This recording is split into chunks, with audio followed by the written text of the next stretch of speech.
सारथी के एक विशेष प्रोग्राम जो हम लोगों ने लॉन्च किया है उसमें आप सभी का स्वागत है। आज हमारे मेहमान हैं करावल नगर पश्चिम मंडल के मंडल अध्यक्ष उत्तम सिंह चौहान जी, जिन्होंने पिछले नगर निगम चुनाव में बहुत मेहनत की और यहाँ पर भाजपा को जीत दिलाई। तो आज हम उन्हीं से जानना चाहेंगे कि उन्होंने आगे जो मेहनत किया और भविष्य में जो सन 2024 में संसदीय चुनाव है उसमें वह क्या तैयारियां कर रखे हैं। तो चलते हैं उत्तम सिंह चौहान जी की तरफ। उत्तम सिंह चौहान जी, आपका स्वागत है हमारे इस कार्यक्रम में। धन्यवाद। उत्तम जी, मैं जानना चाहूँगा कि आपने पिछले चुनाव में काफ़ी मेहनत की और आपका विपक्षी जो पार्टी था उसने काफ़ी आपको टक्कर दिया, तो भविष्य में जो 2024 में चुनाव होने वाली है उसके लिए आपकी क्या रणनीति है? देखिए, भारतीय जनता पार्टी दुनिया की एक ऐसी पार्टी है जो जमीन पर अपना कार्यकर्ता तैयार करता है। हमारा कार्यकर्ता बूथ लेवल से लेके पन्ना प्रमुख तक, गली गली में, कूचे कूचे में, बिल्कुल सबसे नीचे स्तर पर हमारा अगर 15-20 बूथ तैयार होता है, पन्ना प्रमुख है। हमें हर पन्ना में एक बूथ पर हमारे कम से कम 20 से 25 कार्यकर्ता हमारा जो प्रशिक्षित हैं, वो बिल्कुल ही पार्टी के रीति नीति और पार्टी की सारी नियम कानून जो होते हैं बारीकी की जानकारी होती है और बड़े ही गंभीरता से, बड़े ही संलिप्तता से, बहुत ही समाज की सेवा में दिन रात तत्पर रहते हैं। और किसी का भी दुख सुख हो, कोई भी समस्या हो, किसी प्रकार की कोई किसी समाज के व्यक्ति को आवश्यकता हो, हमारे कार्यकर्ता कंधे से कंधे मिलाकर चलते हैं। इस वजह से हमें हर परिवार के बारे में बहुत ही बारीकी जानकारी होती है और हर सुख दुख में हम उनके भागी होते हैं और हमें पूरा विश्वास होता है कि कौन व्यक्ति हमारे पार्टी का है, किस व्यक्ति द्वारा हमें खिलाफत किया जाएगा। इस स्तर से हम लोग बड़े ही बारीकी से तैयारी करते हैं और मैं ये दावे के साथ कह सकता हूं कि प्रत्येक बूथ लेवल पर हमारी पार्टी, जो जहां तक हमारी मंडल की सवाल है, तो हमारा 58 बूथ हमारे मंडल में है और 2000 के आसपास हमारे कार्यकर्ता हैं। हम लोग लगातार उनके संपर्क में रहते हैं, समाज के हर दुख सुख में शामिल होते हैं और हमें पता होता है कि हमारे कार्यकर्ता को कब आवश्यकता पड़ेगी और कैसे पड़ेगी। जब भी हमें कार्यकर्ताओं की जरूरत पड़ता है हम अविलंब उनसे संपर्क करते हैं और आधी रात को भी हमारे कार्यकर्ता पार्टी के लिए हर समय तैयार रहते हैं। आपका मंडल का चुनाव होने वाला है, तो क्या उम्मीद करते हैं इसमें जो टीम का चयन होगा वह इस चुनाव को डील कर पाएगा, क्योंकि उनका एक्सपीरियंस थोड़ा कम होगा, ऐसा नहीं मानते हैं? देखिए, पार्टी, ये जो पार्टी है ये एक राष्ट्रीय पार्टी है, ये परिवारवाद की पार्टी नहीं है। ये पार्टी की नजर हर कार्यकर्ता के ऊपर होता है, किस कार्यकर्ता के ऊपर कितना अनुभव है, कितना वो क्षमता उठा सकता है, उसके बारे में पार्टी लगातार विचार करती है। हर स्तर पे विचार होता है, हमारे समिति लेवल पे विचार होता है, इसके बाद मंडल के जो हमारे पदाधिकारी हैं उनकी एक समीक्षा बैठक होती है, फिर मंडल के जो अध्यक्ष हैं और जो निगम पार्षद हैं, विधायक हैं, सांसद हैं, इनका ओपिनियन ऊपर जाता है और फिर वहाँ आपस में विचार विमर्श करने के बाद जब पूर्ण रूप से सहमत हो जाती पार्टी और ये महसूस कर लेती है कि कार्यकर्ता 100% काम करने में कामयाब रहेगा, इसके बाद ही उनको बनाता है पार्टी। तो कई बार निर्णय लेने में आपको भी असहज महसूस करते हैं? देखिए, राष्ट्रवादी पार्टी है और एक परिवार को चलाना बड़ा कठिन होता है। ये तो बहुत बड़ा समूह है, 70-75 हजार जनसंख्या हमारे मंडल का है। इसमें हर प्रांत के लोग, हर समुदाय के लोग, हर जाति के लोग होते हैं और सबका विचारधारा अलग अलग होता है, लेकिन पार्टी जो निर्णय कर लेती है उसको सभी लोग मान लेते हैं, सहज मान लेते हैं, क्योंकि परिवार वाले पार्टी नहीं है, लेकिन एक परिवार की तरह हम मिलकर काम करते हैं और पार्टी के जो मुखिया का निर्णय होता है वो सब लोग सहज महसूस कर लेते हैं, मान लेते हैं। अभी आपने देखा होगा इंडिया नाम की अलायंस तैयार की गई है विपक्षी पार्टियों की तरफ से, तो उसको एनडीए किस रूप में उसका विरोध कर पाएगी, उसको कैसे? देखिए, इंडिया नाम उसका नहीं है, वो तो जोड़ तोड़ के इंडिया शब्द का प्रयोग वहां लाए हैं वो लोग। प्रत्येक राज्य में हर पार्टी की अपनी अलग अलग समस्या है और आज तक दिल्ली के मुख्यमंत्री ही सबको पानी पी पी गाली दे रहे थे, शरद पवार चोर है, लालू चोर है, फलाना चोर है, ममता चोर है, और सब अपनी एक मजबूरी के तहत ये लोग अलायंस किए हैं। पहली बात तो चुनाव तक इनका मोर्चा चल ही नहीं पाएगा, क्योंकि सबका अलग अलग समीकरण है।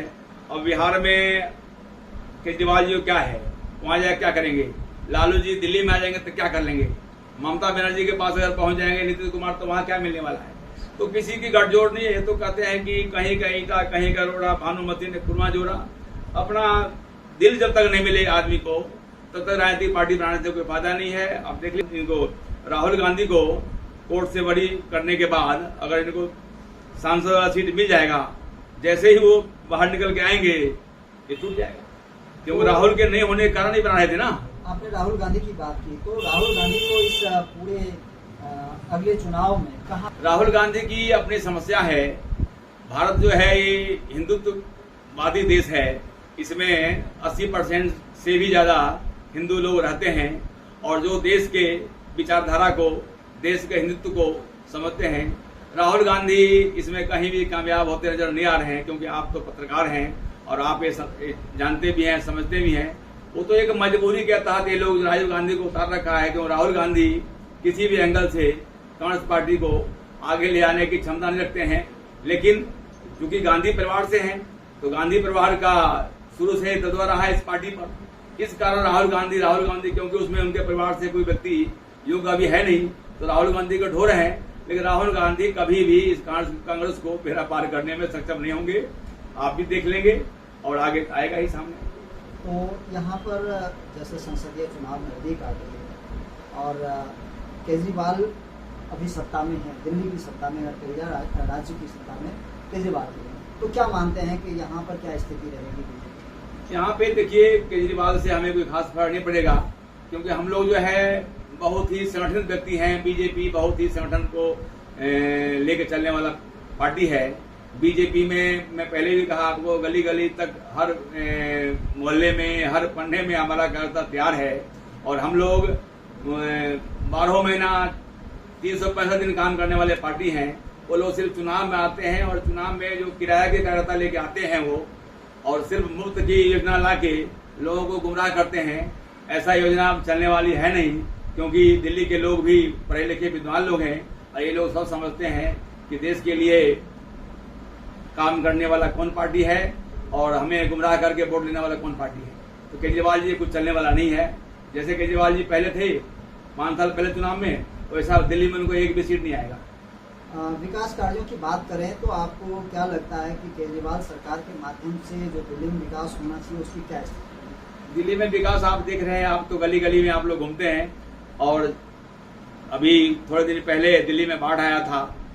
लगातार बाढ़ के बारे में मोदी जी और अमित शाह जी टास्क फोर्स भेज के भी, और हमारे सांसद, हमारे विधायक जो जितने जीते हैं, सब लोग पानी तक गए। वहाँ हम लोगों ने खाना का शिविर चलाए, हर प्रकार के हमने सहायता पब्लिक के लिए किया। लेकिन जब केजरीवाल जी के घर तक पानी पहुंचा है, इसके बाद वो चिल्लाने लगे पानी पानी पानी पानी। उससे पहले उनको सुध नहीं आया। और जब पानी दिल्ली में जनता के क्षति पहुंचा चुका था, तब कहने आ गए कि नहीं जी, हरियाणा में अगर वो ड्रेन को नहीं खुलाया था, उनको ड्रेन के बारे में जानकारी नहीं है कि वहाँ पानी का ड्रेन नहीं है।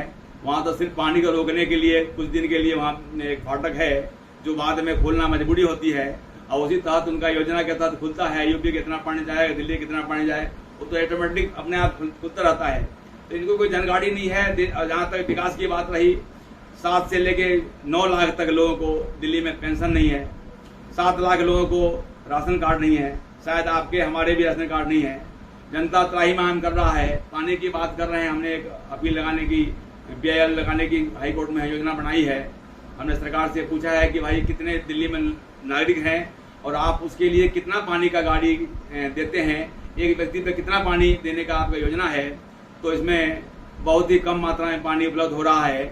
और विकासीय कार्य की बात रही तो विकासीय कार्य मुख्यमंत्री जी अपने दलालों के माध्यम से अपने अपने जहां उनके लोग रह रहे हैं वहां विकासीय काम किया जा रहा है। लेकिन जहां बीजेपी का सरकार है या बीजेपी के विधायक है या किसी और समुदाय के लोग रह रहे हैं, वहां विकास करने में उनकी रुचि नहीं है।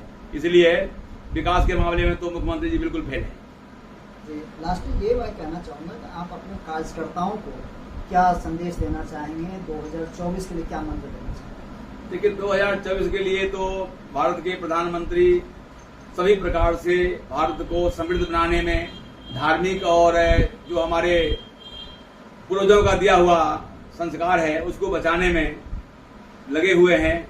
हमें जो जो चीज की मांग थी, जैसे कश्मीर में तो धारा 370 खत्म करना था, अयोध्या में भव्य राम मंदिर बनाना था, इस प्रकार की जो समस्या हमारे देश के प्रति जो हम सरकार से मांग करते थे वो सारा योजना पूरा हुआ है। मैं तो यही अपने क्या होता आशा करता हूं कि सरकार हमारे लिए, देश के लिए हर समय तत्पर है, हर समस्या के समाधान करने के लिए लगातार दिन रात एक कर रहा है। प्रधानमंत्री हमारे योग्य हैं और देश की चिंता करते हैं।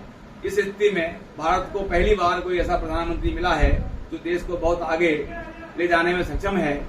और सारे कार्यकर्ताओं को हमने यही कहा भी है, बता रखा है, और मैं उनसे आशा करता हूं कि इसी प्रकार की सरकार की नीति को अपनाते हुए सरकार के काम को देख के बीजेपी के जो चुनाव आएगा उसमें सब लोग और जो उनके आस पड़ोस में रहने वाले जो हमारे गणमान्य मतदाता हैं उनको भी बीजेपी के प्रति वोट करवाएंगे, यही आशा है उनसे। ठीक है, तो ये थे हमारे उत्तम सिंह चौहान जी जो कि भाजपा के लीडर हैं, और इन्होंने ये बताया कि भाजपा को टक्कर देने के लिए जो अभी अलायंस बनी है वो कहीं भी दिख नहीं रही है और वह चुनाव से पूर्व ही शायद समाप्त हो जाएगी। यदि चैनल पर नए हैं तो हमारे इस चैनल को सब्सक्राइब करें और अपने मित्रों में शेयर करें। जय हिंद, वंदे मातरम।